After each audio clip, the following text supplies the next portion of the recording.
कोई गलती ना हो जाए।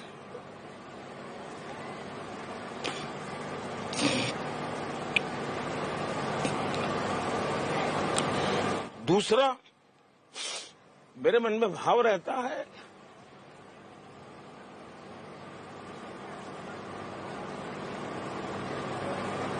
हो सकता है मेरी मां ने मुझे जन्म दिया,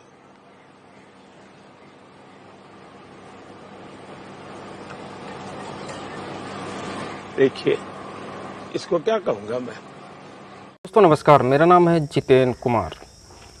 जब से लोकसभा चुनाव 2024 की शुरुआत हुई तब से एक सवाल, राजनीतिक जो गलियारे हैं, जो राजनीति को समझते हैं, उन पर एक शब्द की चर्चा काफ़ी तेज़ी से थी कि आखिर प्रधानमंत्री जी भावुक कब होंगे। चुनाव निकलता जा रहा है, प्रधानमंत्री जी रो नहीं रहे हैं, ये सवाल बना हुआ था, जिस पर अब मोहर प्रधानमंत्री जी ने बनारस से लगा दी है। दोस्तों, बनारस तो एक ऐसी सीट है जहां बीजेपी का गढ़ है, वहां से प्रधानमंत्री खुद चुनाव लड़ते हैं, तो हार का तो कोई सवाल है नहीं। लेकिन बनारस पे जाके रोना, भावुक होना, ये दिखाता है कि जो दावे अखिलेश यादव ने किए कि कहीं न कहीं बनारस की सीट फंसी हुई है। इसके बाद राहुल गांधी ने पहले भी भविष्यवाणी कर दी थी कि अब सब कुछ हो चुका है प्रधानमंत्री जी का, मोदी अडानी भी कर दिए, अंबानी अडानी भी कर दिए, लेकिन रो क्यों नहीं रही, जल्द ही रोने वाले हैं, ऐसा राहुल गांधी ने दावा किया था, जो सच भी हुआ। लेकिन सवाल दोस्तों ये नहीं है, सवाल रोने का नहीं है। जब से चौथे चरण का चुनाव हुआ, मतदान हुआ, उसके एक दिन पहले से प्रधानमंत्री जी बनारस में अपने नामांकन दाखिल करने के बाद भी लगातार हर चैनल को इंटरव्यू दे रहे हैं, एक एक चैनल को कई बार दे रहे हैं, और इंटरव्यू के दौरान ही प्रधानमंत्री जी भावुक हुए। लेकिन इंटरव्यू में भी कई ऐसे सवाल निकलकर दोस्तों सामने आए कि जो सफ़ेद झूठ जिसमें प्रधानमंत्री जी बोलते हुए दिखे। दोस्तों, आपको याद होगा कि जब चुनाव की शुरुआत हुई तो किस तरह से मोदी जी ने मटन, मछली, मांस इससे की, लेकिन वहाँ जब बात नहीं बनी तो फिर वो हिंदू मुसलमान पर उतारू हुए और कांग्रेस के मैनिफेस्टो को मुस्लिम लीग की छाप वाला मैनिफेस्टो बता दिया। बात वहाँ नहीं रुकी दोस्तों। जिस झूठ की बात हो रही है दोस्तों, जिस झूठ की बात मैं कर रहा हूँ, वो झूठ एक न्यूज़ 18 जो चैनल है मुकेश अंबानी का, उस पर जो इंटरव्यू हुआ मोदी जी का, वो रूबिका लियाकत कर रहे थे। तो उस इंटरव्यू में प्रधानमंत्री जी ने कहा, जब बात रूबिका लियाकत ने बड़ी हिम्मत करके इस विषय पर सवाल पूछा, तब मोदी जी का जवाब आता है कि हमने हिंदू मुसलमान कभी किया ही नहीं। दोस्तों, वो इंटरव्यू ज़रूर सुनिए आप भी, न्यूज़ 18 पर वो है। उस इंटरव्यू में बहुत बड़े बड़े आपको तथ्य मिलेंगे। आप गंभीरता से अगर सुनेंगे तो जिस तरह से प्रधानमंत्री जी ने उसमें इंटरव्यू दिया और उस पर जो सवाल हुए उसका जवाब दिए हैं, वो अजीबोगरीब बयान थे दोस्तों। जब मुसलमान की बात आई कि आपने घुसपैठिया किन्हें कहा, तब मोदी जी कहते हैं कि हमने तो किसी को घुसपैठिया कहा ही नहीं। लेकिन राजस्थान की रैली में मोदी जी ने ये सवाल किया था कि आप कांग्रेस पार्टी की अगर सरकार बनती है, इंडिया गठबंधन की सरकार बनती है, तो आपके मंगलसूत्र छीनकर मुसलमानों को दे दिया जाएगा, आपकी सारी संपत्ति छीनकर मुसलमानों को दे दी जाएगी। लेकिन यहाँ मोदी जी पलटी मारते हैं इस इंटरव्यू में और वो कहते हैं कि हमने मुसलमानों को घुसपैठिया कहा नहीं। तो आपने किसे घुसपैठिया कहा, ये भी सवाल आया। तब मोदी जी कहते हैं कि वो गरीब परिवार हमारे देश में बहुत से ऐसे गरीब हैं जो इन बातों को समझ नहीं पाते हैं और ज़्यादा बच्चे पैदा करते हैं। तो प्रधानमंत्री जी, मैं पूछना ये चाहता हूँ आपसे कि अगर कांग्रेस, आप ये मानते हैं कि हमारे देश में जो गरीब हैं तो सारा धन कांग्रेस पार्टी छीन कर बड़े बड़े उद्योगपतियों से गरीब को दे देगी, तो इससे गरीब का नुकसान क्या होगा?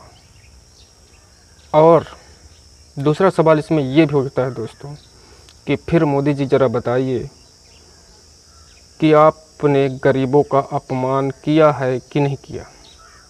अपने देश के वो गरीब जिनको आप 140 करोड़ का अपना परिवार बताते हैं, उन पर आप सवाल उठा रहे हैं। आप उन गरीबों पर सवाल उठा रहे हैं, उनको बोल रहे हैं ज़्यादा बच्चा पैदा करने वाले। दोस्तों, फिर इस पर जो राजनीतिक प्रतिक्रियाएं आई, राहुल गांधी ने कहा कि हमने तो पहले ही बता दिया था कि मोदी जी रोएंगे, ये करेंगे, वो करेंगे। ये सारी चीज़ें अलग है दोस्तों, लेकिन जिस तरह से मोदी जी ने कहा कि हमारे देश के जो गरीब हैं उनके पास समझ नहीं होती है और वो ज़्यादा बच्चे पैदा कर देते हैं, तो ये एक गरीबों के अपमान का भी विषय बन जाता है दोस्तों। और देश के प्रधानमंत्री को इस तरह की बातें करना कितना शोभा देता है। दोस्तों, हम जानते हैं कि हमारे देश में बहुत सारे प्रधानमंत्री हुए, हर दल के हुए, आए गए, लेकिन लोकसभा चुनाव 2024 में जिस तरह की बयानबाजी प्रधानमंत्री मोदी जी ने की, वो इतिहास के पन्नों में ज़रूर दर्ज होगा। जब भी कभी दोस्तों लोकसभा का चुनाव होगा तो मोदी जी को ज़रूर याद किया जाएगा। मैं नहीं जानता हूँ कि इंडिया गठबंधन की सरकार बनेगी, नहीं बनेगी, मोदी प्रधानमंत्री बनेंगे तीसरी बार या नहीं बनेंगे, लेकिन जब भी चुनाव होगा तो इस चुनाव को ज़रूर याद रखा जाएगा। और इस चुनाव को याद सिर्फ इसलिए रखा जाएगा प्रधानमंत्री जी की बयानबाजी के लिए। लगातार इंटरव्यू हो रहा मोदी जी का, हर चैनल पर दिखाई दे रहा है, और उसमें अलग अलग किरदार में मोदी जी नज़र भी आ रहे हैं। आपने हिंदू मुसलमान करते देखा मोदी जी को, कभी चुनाव में पाकिस्तान का मुद्दा लाते हुए देखा। बस एक चीज़ बची थी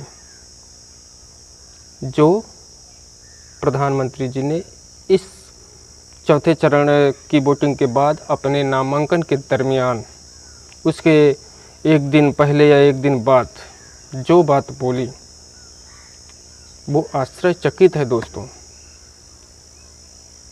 वो भावुक हुए, गंगा माँ को याद करके भावुक हुए कि अब तो हमें गंगा माँ का ही सहारा है। लेकिन आपने गंगा माँ के लिए किया क्या मोदी जी? आपने तो बोला था कि मैं गंगा को क्योटो बना दूंगा, सॉरी काशी को, लेकिन क्या क्योटो बना या नहीं बना ये तो खैर बनारस की जनता ही जान पाएगी।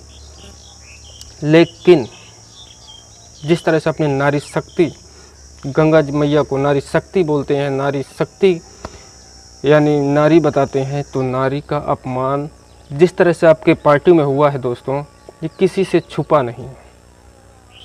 कर्नाटक का एक शख्स प्रज्वल रवन्ना, कितने वीडियो इसके वायरल हुए हैं दोस्तों, लगभग 3000 से ज़्यादा महिलाओं के साथ, उनके साथ शोषण किया है।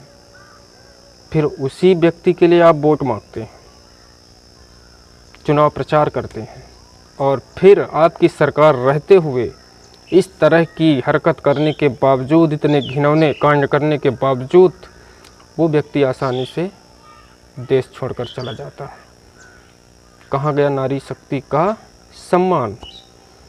मणिपुर में जो हुआ दोस्तों, ये किसी से छुपा नहीं है। प्रधानमंत्री जी से मुंह से मां नहीं निकला, मणिपुर का नाम तो छोड़ दीजिए। फिर कहाँ हुआ नारी शक्ति का मान? लेकिन खैर कोई बात नहीं। जिस चीज़ का दोस्तों सभी को बेसब्री से इंतज़ार था, मोदी का ये आखिरी तीर रहता है, और मोदी ने आखिरी तीर चल भी दिया। दोस्तों, अब निशाने पर तीर लगेगा या नहीं लगेगा? जिस तरह से कई तीर मोदी जी के ध्वस्त हुए, चाहे वो हिंदू मुसलमान का हो, चाहे भारत पाकिस्तान का हो, या महिलाओं को डराने का हो, अब तो हद पार करने के बाद गरीबों को अपमान पर भी उतर गए। तो क्या ये भावुक वाला तीर लगेगा निशाने पर या नहीं लगेगा, ये तो 4 जून को पता चलेगा। पर दोस्तों, इस विषय पर आप क्या कहते हैं? जिस तरह से का किरदार प्रधानमंत्री जी निभा रहे हैं लोकसभा चुनाव 2024 पर, तो क्या ऐसा करना चाहिए या फिर नहीं करना चाहिए? क्योंकि आज तक के इतिहास में इस तरह की बयानबाजी किसी प्रधानमंत्री ने नहीं की होगी, जहाँ तक मैं जानता हूँ। तो दोस्तों, क्या करना चाहिए इस तरह की बयानबाजी, या एक चुनाव जीतने के लिए प्रधानमंत्री पद की गरिमा को इस तरह से गिरा देना चाहिए या नहीं गिरा देना चाहिए? इस पर क्या कहते हैं आप? कमेंट पर ज़रूर बताएं।